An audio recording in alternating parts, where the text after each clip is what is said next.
Ser, di Bandung, kalau lu ngabuburit di pinggir rel dilarang. Aneh-aneh aja tuh, masa orang ngabuburit dilarang-larang. Itu mah sesuai undang-undang. Jadi lu nggak boleh berada di daerah pinggir rel. Lagian kenapa namanya orang-orang hiburan? Masa nggak boleh pinggir rel? Itu mengganggu sinyal. Kalau main handphone tuh sinyal ngeganggu.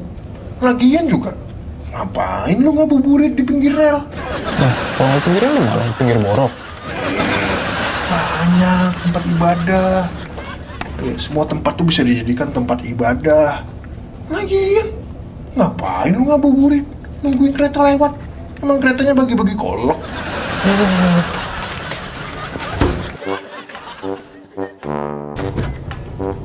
Hai guys, jangan lupa like dan komen video kita ini.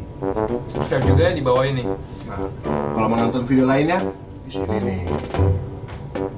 Dadah.